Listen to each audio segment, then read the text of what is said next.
बिस्मिल्लाहिर्रहमानिर्रहीम अस्सलाम वालेकुम नाजरीन, आप तमाम अहबाब को खुशामदीद कहते हैं अपने इस डिजिटल मीडिया प्लेटफॉर्म पर। नाजरीन, पाकिस्तान की एक सीनियर अदाकारा आयशा खान साहिबा, जिनका चंद रोज़ पहले इंतकाल होता है और पता ये लगता है कि उनकी बॉडी उन्हीं के फ्लैट में 7 दिन तक पड़ी रहती है। और पता कुछ इस तरह से लगता है जब गिरदोनवा में जो है ख़ास किस्म की जो है बदबू फैलती है और अहले इलाका पुलिस को बुलाते हैं और पुलिस को बताते हैं कि काफ़ी दिन से इन मोहतरमा को इनके घर के बाहर नहीं देखा गया। फिर जब अंदर जाके देखा जाता है तो उनकी बॉडी पिछले 7 दिन से इसी हालत में वहाँ पड़ी रहती है। फिर उसके बाद उनको वहाँ से जो है ले जाया जाता है और अभी बताया जा रहा है तकरीबन 3 दिन हो चुके हैं। सोशल मीडिया पे तमाम खबरें वायरल हैं। हर शख्स जो है अपने इस हवाले से राय का इजहार कर रहा है कि एक इतनी बड़ी नामवर अदाकारा जिसको वफात पाए 7 दिन गुजर गए, किसी को पता भी नहीं लगा, 7 दिन बाद उनकी बॉडी उनके घर से निकाली गई। ये तमाम खबरों के फैलने के बावजूद बताया जा रहा है कि अभी तक उनकी कोई फैमिली में से कोई जाके उनकी बॉडी को रिसीव नहीं कर सका। इस हवाले से हमारे साथ जो है नईम साहब मौजूद हैं और जानेंगे, क्योंकि इनके बहुत से फ़नकारों के साथ जो हैं रवाबित रहे, बहुत से फ़नकारों की ज़िंदगी उन्होंने बड़ी करीब से देखी, बड़ी क्लोजली देखी। क्या मामलात हैं आयशा खान साहिबा के हवाले से, इनके पास क्या मालूमात हैं, इनसे जानने की कोशिश करते हैं। अस्सलाम वालेकुम। वाह इस्लाम। नईम भाई, कैसे हैं आप? खैरियत से? अल्हम्दुलिल्लाह सर। नईम भाई, बड़ी सीनियर अदाकारा हैं और पीटीवी के दौर से इन्होंने बहुत से प्लेस किए और पीटीवी के दौर से जो लोग प्लेस करते आ रहे हैं, जो लोग अदाकारी करते आ रहे हैं, तो उनका एक अलग ही मुकाम था, क्योंकि उस वक्त बहुत ज़्यादा इंफॉर्मेशन के सोर्स नहीं थे और पीटीवी तकरीबन हर घर में मौजूद था और पीटीवी के अदाकारों को लोग अपनी फैमिली मेम्बर के तौर पे जानते थे। इतनी बड़ी अदाकारा 7 रोज़ गुजर गए उनको वफात पाए हुए और बदबू जब फैली तब पता लगा कि वो जो है इंतकाल कर चुकी हैं। इस हवाले से क्या मालूमात हैं, क्या आपके जो है सोर्सेज ज़राए ने आपको बताया? अच्छा, उसमें ये है कि मैं समझता हूँ कि आयशा खान की बदकिस्मती जो है वो एक बेहिस औलाद से ज़्यादा ये है कि उसने एक बेहिस इंडस्ट्री को पूरी ज़िंदगी दे दी। मैं समझता हूँ कि इससे ज़्यादा बेहिस इंडस्ट्री हो नहीं सकती। ये नाम नेहाद जो इंडस्ट्री है जिसको शोबिज़ इंडस्ट्री कहते हैं, चले गए ना बच्चे बेहिस हैं। आज पूरी दुनिया जो है उन पे थू थू कर रही है। वो पता नहीं किस हालत में होंगे खुद, उनकी क्या मजबूरियां होंगी जो माँ को छोड़ के जा चुके हैं। उन आयशा खान उनके लिए 10 दिन पहले नहीं मरी, एक हफ्ता पहले नहीं मरी। आयशा खान उसके 2 बेटों और उसकी बेटी के लिए वो तो कई साल पहले मर गई थी, जब उन्होंने उसके साइन अंगूठे करवा के अपने अपने हिस्से की जायदाद जो थी वो उसे हथिया ली थी। और अब आयशा खान के पास उन 2 बेटों और एक बेटी को देने के लिए कुछ नहीं था और वो चले गए।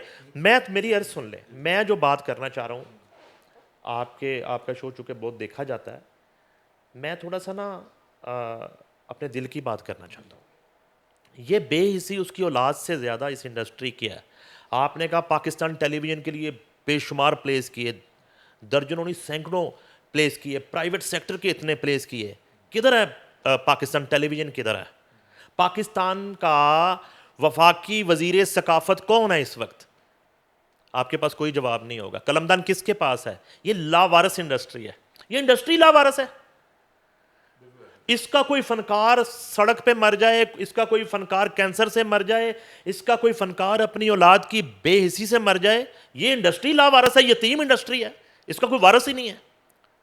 मौजूदा हुकूमत, इससे पीछे 3.5 साल पीटीआई की हुकूमत, उससे पीछे 35 साल नूरदीन का दौर और कई हुकूमतें जो हैं पाकिस्तान पीपल्स पार्टी की, इन तमाम हुकूमतों के लिए ये शोबा ये बिल्कुल लावारस शोबा है। और बिल्कुल जो है ना कभी उन्होंने अपनी तरजीह में इसको रखा ही नहीं है। उनको चाहिए ही नहीं सकाफत कल्चर इस मुल्क में, उनको ये फनकार चाहिए नहीं, उनको सारे मर जाएं। मैं कहता हूं उससे ज्यादा सर बदकिस्मती जो है ना औलाद पे हम बात कर रहे हैं, वो होती रहेगी, वो सारी जिंदगी होती रहेगी। जब तक इस खातून का कोई पुराना प्ले किसी के सामने क्लिप आएगा ना, आपके मेरे सामने, इस नस्ल के किसी भी शख्स के सामने, किसी बच्चे के सामने, वो औलाद पे तो लान तन करेगा। मैं ये कहता हूँ ये इंडस्ट्री किधर है? बिल्कुल ऐसी है, क्योंकि नाज़रीन जो फ़नकार होता है ना वो किसी ख़ास शख्सियत की जो है मलकियत नहीं होती, वो एक कौमी असासा होता है। और ये नईम साहब बिल्कुल सही बात कर रहे हैं कि आप अपने कौमी असासे के साथ क्या कर रहे हैं। मतलब कि अगर उनकी औलाद उन्हें पीछे कहीं छोड़ गई, वो तनहा ज़िंदगी गुजार रही थी, वो एक और चीज़ है। तो क्या ये जो पाकिस्तान का जो भी इस हवाले से शोबिस के हवाले से जो भी इदारा है, वो उसको नहीं पता था कि हमारा कौन सा फ़नकार कहाँ पे पड़ा है, किस हालत में पड़ा हुआ है? ये आपने बड़ी खूबसूरत बात की। अच्छा नहीं भाई, थोड़ा सा बताएं कि ये क्या अकेली ज़िंदगी गुजार रही थी 7 दिन तक? मतलब कि कोई भी शख्स कहीं पे पड़ा रहे तो कोई अहले इलाका चले जाता है, कोई रिश्तेदार, कोई अखबार वाला, कोई दूध वाला। और मेरा ख्याल है कि 70 वर्ष से ज़्यादा इनकी उम्र थी, 7 दिन तक कोई शख्स गया ही नहीं उनके घर। मैं ना सर, वो मेरी अभी एक तो उनके करीबी लोगों से बात हुई है, मुझे ये बताया गया है कि ये जो है खातून काफ़ी अरसे से, कई सालों से अकेली रहती थी कराची के एक अपार्टमेंट में। और एक इनकी बड़ी क्लोज़ कोई फ्रेंड थी जिसका शोबिस से कोई ताल्लुक़ नहीं है। आप ये कह सकते हैं कि अपनी तन्हाई को कम करने के लिए इन्होंने उसको रिहाइश दे रखी थी, वो साथ रहती थी, और उसके अलावा एक मुलाजमा रखी हुई थी। अच्छा, अब ये है कि चूँकि ईद गुज़री है, ये मेरा गेस है, चूँकि ईद गुज़री है, ईद पे जो होता है कि दूसरे इलाकों से आई हुई जो वो बेचारे वो मुलाज़म होते हैं, मुलाजमाएँ घरों की होती हैं, वो छुट्टी पे चली जाती हैं। अच्छा, जब वो छुट्टी पे जाती हैं तो चूँकि वो साल बाद छुट्टी पे जाती हैं, वो तो वो हफ़्ता 10 दिन लग जाते हैं उनको वापस आते-आते। मेरा अपना मुलाज़म जो है वो मंडे को वापस आ रहा है, ईद पे गया हुआ है। 8-10 दिन बाद वो अब आ रहा है 8-10 दिन के बाद। तो मुझे जो मुलाजमा वाला मामला लग रहा है वो तो ये है। अच्छा, अब इस सूरत हाल में उनकी तबीयत ख़राब हुई, उनको कोई अटैक आ गया, वो कोई मेडिसिन लेती थी बर वक्त, वो नहीं दी गई, क्या उनके साथ इशू हुआ ये तो देखें। अब कोई ब्लड रिलेशन जब तक रब्ता नहीं करेगा, लावारस, जो मैंने शुरू में बात की, एक लावारस लाश जो है वो ईदी होम्स में पड़ी है। ईदी होम्स का ये कहना है कि जब तक कोई ब्लड रिलेशन नहीं आएगा तब तक लाश उसके हवाले नहीं की जाएगी, जब तक लाश किसी ब्लड रिलेशन के हवाले नहीं की जाएगी, जब तक वो फैसला नहीं करेगा पोस्टमार्टम नहीं होगा, जब तक पोस्टमार्टम नहीं होगा मौत की वजह मालूम नहीं होगी, जब तक मौत की वजह मालूम नहीं होगी तब तक औलाद की बेहिसी डिस्कस की जा सकती है, तब तक इस मुल्क की शोबिज इंडस्ट्री की बेहिसी डिस्कस की जा सकती है। ये चैनल्स, ये प्रोड्यूसर्स जिस फनकार से करोड़ों रुपया कमाते हैं, ये अरबों रुपया कमाते हैं, उसके साथ ये करते हैं, उसके साथ सर ये करते हैं। मैं ये कहता हूं कि जब वो काम करती होंगी इतने सालों से, वो ओल्ड करेक्टर्स कर रही थी, वो बताती होंगी ना अपने प्रोड्यूसर डायरेक्टर्स से, कोलीग्स को बताती होंगी, कोई ऐसा मैकेनिज़्म, कोई ऐसी आर्टिस्ट एसोसिएशन ऑफ पाकिस्तान, कोई ऐसा इदारा जो है ना, जो उनकी कोई देखभाल के लिए जो है कोई उनके साथ। ये जो आर्ट काउंसिल्स वगैरह बनाई गई हैं, ये कुछ नहीं करती? दिहाड़ी प्रोग्राम, फाइल पड़ी आर्ट्स काउंसिल की, अभी मैं खोल के रख देता हूँ आपके सामने आर्ट्स काउंसिल में क्या हो रहा है। ये आई ना आज़मा बुहारी आई हैं, इन्होंने मारे छापे हमने इनको कहा जी बड़े छापे मारे बाजी, आपने कमाल कर दिया, थिएटर में आपने गंद मुका दिया। अच्छा, गंद मुकाने के बाद क्या, खरबूजियाँ दी रखी गिदड़ बैठाते हैं वहाँ पे, जो इस वक्त चेक करते हैं रेसल्स को, और जो ई चेकिंग का निज़ाम है वो पता किन के हवाले है, वो जो वहाँ के जो है ना वो कैफेटेरिया वाला है, जो वहाँ का ड्राइवर है, जिसका आर्ट से ताल्लुक ही नहीं है, और जिनका ताल्लुक है उनको साइड पे कर दिया गया है जो। और उसके अलावा आउट ऑफ टर्न प्रमोशंस हैं जो 2011 और फिर 2017 में भी, चूंकि नून लीग की हुकूमत थी, उसमें मौजूदा गवर्नमेंट का वो नहीं है, लेकिन उसको कोई देख ही नहीं रहा। और इस वक्त जो है वो मामला है एंटी करप्शन में चला गया है, सुहेल ज़फ़र चट्टा ने टेकअप कर लिया है, उस पर कमेटी बन गई है। और आर्ट्स काउंसिल में ये हो रहा है सर, आर्ट्स काउंसिल मरने का इंतज़ार करती है, जब वो मर जाता है। मैं आपको एक बड़ी तकलीफ दे बात बताता हूँ, मुझे बड़े आर्टिस्टों ने रोना रोया। ख्वाजा परवेज़ इस मुल्क के बहुत बड़े राइटर हुए, अभी जुल्फ़कार अतरे की डेथ हुई, यहाँ पे ना एक वो प्राइड ऑफ परफॉर्मेंस है, वो आर्टिस्ट बेचारे को आस होती है उसके साथ ना कोई 10 लाख रुपया मिल जाता है, अब को 15 लाख हो गया। खुदा की कसम खा के कह रहा हूँ, यहाँ पे या तो किसी को 25 साल पहले दे दिया जाता है या 25 साल बाद दिया जाता है, सही टाइम पे नहीं दे रहे। टाइम पे किसी को नहीं मिलता, किसी को टाइम पे नहीं मिलता। एक अदाकार को प्राइड ऑफ परफॉर्मेंस मिल गया, मुझे पता किसने दिलवाया, रातों रात दिलवा दिया। यहाँ पे अप्लाई करना पड़ता है, आपको पता है, यहाँ पे उस्ताद नुसरत फ़तेह अली खां, उस्ताद मेहदी हसन और राहत फ़तेह अली खां, यहाँ पे जो झूठ बोलता है, जो ये कहता है कि मुझे कॉल आई कि आपका बड़ा जो है वो करियर है, आपका बड़ा स्कोर है, आपको ना ना ना ना, ना। दरख्वास्त देनी पड़ती है भीख मंगों की तरह, एप्लीकेशन देनी पड़ती है। सर मैंने इतना अरसा खिदमत किया है, एक फाइल बनती सर पूरे का पूरा, एक उर्दू की, उसकी ट्रांसलेशन फिर इंग्लिश में होती है, 2 फाइलें जो है ना आर्ट्स काउंसिल में रेडियो पाकिस्तान या पीटीवी से रिकमेंड होती हैं, रिकमेंड करने के लिए एडियां रगड़नी पड़ती हैं, फिर वो जाती है इस्लामाबाद, फिर वहां पे जो कमेटी है, उस कमेटी में अल्लाह के हुक्म से एक भी बंदा ऐसा नहीं है जिसका फ़रोन लतीफ़ा से कोई ताल्लुक होता है, वो कमेटी फैसला करती है वो देना है कि नहीं देना। खवातीन को वैसे आसानी से मिल जाता है। तो वो एक औरत को मिल गया रातों रात, उसका नाम भी नहीं था, उसने अप्लाई भी नहीं किया हुआ। मैं ARY में काम करता था, मैं रमज़ान पे ना वो लाइव सेगमेंट किया करता था अफ्तारी का। वो खातून मेरे सामने आ गई, उसको प्राइड ऑफ परफॉर्म, मैंने माइक रख के कहा, मैंने कहा आपको किस परफॉर्मेंस पे प्राइड ऑफ परफॉर्मेंस मिला है? तो उसके पास कोई जवाब नहीं था। हैं सर? तो ख्वाजा परवेज साहब मर गए, उनको आज तक प्राइड ऑफ परफॉर्मेंस नहीं मिला। जुल्फकार अतरे को मरने से 15 दिन पहले मिला। तो यहाँ जो है ना, तो उसके लिए क्या उसकी अहमियत कोई है? अहमियत ही नहीं है, कोई सर अहमियत ही नहीं है, कोई अहमियत ही नहीं है। तो ये एक एग्जाम्पल है यहाँ पे फनकार की औकात, उसकी अहमियत, उसकी हैसियत क्या है।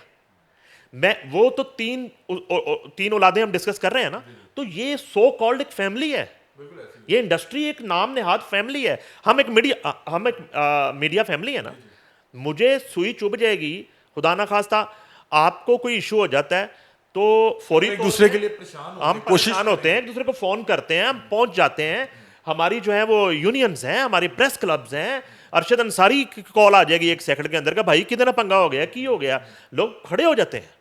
ठीक है सर, लेकिन ये इंडस्ट्री तो बिल्कुल ही नहीं भाई, अब चूंकि पूरे सोशल मीडिया पे शोर भी मच रहा था और वो अभी उनकी बॉडी जो है वो जाहिर सी बात है कि वहाँ पे सर्द खाने में पड़ी होगी। अब क्या अभी तक इनकी कोई फैमिली वहाँ पहुँच नहीं सकी या उन तक कभी इतलात नहीं पहुँची? मसला क्या है? या अब ये वो जो है ईदी वाले इनकी तदफीन करें? जो एक है ना बेटी, जो साबका मॉडल है, समथिंग बीबी उसका नाम है, मुझे नाम जेन में नहीं है, उनके नाम के साथ बीबी लगता है। और एक बेटा जो आउट ऑफ कंट्री है, उन्होंने तो कोई रब्ता नहीं किया, किसी से कोई रब्ता नहीं किया उन्होंने। और एक बेटे के बारे में इतला मिली है कि ईदी जो है इदारा, उन्होंने उस बेटे से रब्ता किया है, वो इस्लामाबाद में है, और यही पिछले तकरीबन 18-20 घंटे से चल रहा है कि वो इस्लामाबाद से कराची आ रहा है। अभी तक वो कराची नहीं पहुंचा, वो बेटा, वो जो भी बेटा है, उसका किसी को उसके नाम का नहीं अभी तक पता, ना वो पहुंचा है, ना वो मंजर आम पे आया है, और ना ही उसकी फिजिकल अपीयरेंस है। तो एक वक्त तक जो है, जो मेरी ईदी वालों से बात हुई है, वो इंतज़ार करेंगे। उसके बाद वो लावारस एक मैयत जो है वो उसको लावारस करके दफना देंगे। अच्छा, क्या लगता है कि वो शायद इसलिए भी अब पहुंच नहीं पा रहे कि एक सोशल प्रेशर बन गया, सोशल मीडिया का प्रेशर बन गया कि वालदैन के आखिरी वक्त पे वहाँ पे मौजूद नहीं थे और लाश 7 दिन बाद मिली? क्या इस वजह से भी वो नहीं आ पा रहे? जो अपनी माँ के लिए, अपनी माँ की लाश के लिए और माँ की पूरी सरार मौत पर भी एक मीडिया का प्रेशर लेके नहीं आ रहे, तो उनको आना भी नहीं चाहिए फिर कभी, वो ना ही आए तो बेहतर है। अच्छा, नहीं भी आप इस मुआशरे में आप बड़ी गहरी नज़र रखते हैं और जो एक मीडिया वर्कर होता है वो चूँकि हर जगह अपना माइक लेके जाता है, मुख्तलिफ पहलू को देखता है अपने नज़रिए से। एक तरफ कहते हैं जी ये जो लिबरलिज़म है, ये जो अकेले रहने वाला जो एक फैमिली सिस्टम है, ये बड़ा कामयाब सिस्टम है। दूसरी तरफ हम देखते हैं कि अगर अल्लाह ना करे जो जॉइंट फैमिली सिस्टम होता है जहाँ पे घर में 5-7 लोग होते हैं, उसमें किसी को भी कोई तकलीफ़ हो जाए तो पूरे घर वाले की नींद उड़ जाती है, उसको कभी हॉस्पिटल लेके भाग रहे हैं, कभी उसकी जो है तीमारदारी कर रहे हैं। दूसरी तरफ ये जो एक जो अकेले रहने वाला एक फैमिली सिस्टम, बहुत से लोग कहते हैं कि यार ये बड़ा बेहतरीन है, इसमें कोई ज़िम्मेदारी नहीं है। आपको नहीं लगता कि बहरहाल ये देखें कि इसका इख्तिताम कितना मुश्किल है कि वो खातून वहाँ पे कितनी देर वल्लाह आलम तड़पती रही होंगी किसी दवाई के लिए या किसी फर्स्ट एड के लिए, वो कहीं किसी को बता नहीं सकी, कोई कॉल नहीं कर सकी, कितना मुश्किल यानी कि उनका आखिरी जो चंद लम्हात हैं वो गुजरे होंगे। क्या समझते हैं कि ये जो हमारे नौजवान नस्ल को बताया जा रहा है कि जो है ये फैमिली सिस्टम जो है आपको तबाह कर देता है, इसका बोझ है, ये हम अपनी एक मुआशरे को मज़ीद ख़राबी की तरफ लेके जा रहे हैं? अच्छा, उसमें ये होता है, मैं बताता हूँ आपको छोटा सा, ये बड़ा एक ना टेक्निकल प्रॉब्लम हो गया। जब लाहौर से इंडस्ट्री कराची शिफ्ट हुई ना, तो लाहौर वालों के लिए कराची एक प्रदेश बन गया। तो जिस तरह प्रदेश काटते हैं ना लोग जाके, लाहौर के बहुत से लोगों ने शुरू में जाके 2-2, 3-3 ने मिलके, लड़कियों ने, फीमेल आर्टिस्टों ने, बड़े बड़े नाम हैं, और मेल आर्टिस्टों ने, वो एक एक कमरे का अपार्टमेंट ले लिया। जब थोड़ा होश आया, को काम मिलना शुरू हुआ, तो फिर वो अलग अलग होके एक एक कमरे का केले केले ले लिया। तो इस तरह की कई आयशाएं जो है ना, वो गुज़िश्ता 12-15 साल से इसी तरह की ज़िंदगी कराची में गुजार रहे हैं। मैं शोबिज़ इंडस्ट्री की बात कर रहा हूँ। यहाँ एक प्रॉब्लम हुआ। अब हुआ क्या कि कितने नाम बताऊँ जो लाहौर से शिफ्ट हुए हैं। अदाकार नबील इसी तरह गए, उन्होंने वहाँ पे प्रदेश काटा, उसके बाद वो सर्वाइव किया। फैसल कुरैशी इसी तरह गए, अकेले ज़िंदगी गुजार रहे हैं। सबा कमर और उसके बाद जो है एहसन खान, ये कितने लोग हैं। बेशक एहसन खान आज वहाँ पे प्रोडक्शन कर रहा होगा, उसकी उसने फैमिली ले गया वहाँ पे, बहुत देर तक इनकी फैमिलीज, बच्चे, बहन भाई सारे यहीं पे थे लाहौर में। वो अकेले वहाँ पे काम करते थे, चूंकि इंडस्ट्री वहाँ पे थी, प्रोडक्शन वहाँ पे थी, फिल्म वहाँ पे चली गई, ड्रामा वहाँ पे चला गया। 90% काम जो लाहौर से जो है ना, इस्लामाबाद से, पूरे मुल्क से कराची शिफ्ट हो गया। तो कराची की लाइफ शोबिस के लोगों के लिए इसी तरह की रही। तो अकेले अकेले इस तरह एक एक कमरे के, दो दो कमरे के अपार्टमेंट में ज़िंदगी गुजारने वाले बहुत से किरदार हैं जो गुजारते रहे, आज भी गुजार रहे हैं। ये तो सीनियर आर्टिस्ट थी, जितने मैंने नाम लिए वो एक रेनाउंड आर्टिस्ट हो गए। बहुत से ऐसे लोग हैं जो आज भी यही ख्वाब सजाए वहाँ पे जाते हैं कि हम वहाँ पे नाम कर लेंगे, और वो बेचारे वो प्रदेश काटते हैं, और इस तरह के वाक़यात उनके साथ पेश इसी आते तरह से गुमनामी की ज़िंदगी गुजारने में मजबूर होते हैं। बहुत शुक्रिया नहीं भाई, thank you so much for your time. और देखें कितनी अफसोसनाक बात है कि एक अदाकार जो सारी उम्र जो है हमारे घरों में बतौर फैमिली मेम्बर देखा गया, उसकी इतनी मकबूलियत थी, इतनी शोहरत थी कि लोग उससे मिलने के लिए तरसते होंगे, उसका नाम जो है पूरे पाकिस्तान में गूंजता होगा। लेकिन जब वो इस जहान फ़ानी से किया तो 7 दिन तक किसी को ख़बर ही नहीं हुई। और अब पिछले 2 से 3 रोज़ से पूरे सोशल मीडिया पे उसके लिए आवाज़ें तो उठ रही हैं, लेकिन अभी तक उसका कोई फैमिली मेम्बर वहाँ पे जाके उसकी लाश नहीं रिसीव कर सका। बड़ा अफसोसनाक है। अल्लाह ताला उनकी मग़फ़िरत फ़रमाए, उनके दर्जात बुलंद फ़रमाए, और इस तरह की जो मुश्किल मौत से बाहर अल्लाह ताला हर किसी को महफूज रखे। आप लोग अपनी राय से में आगाह कीजिएगा। तब तक के लिए अपने मेज़बान अली हमज़ा को दीजिए इजाज़त। अल्लाह हाफ़िज़।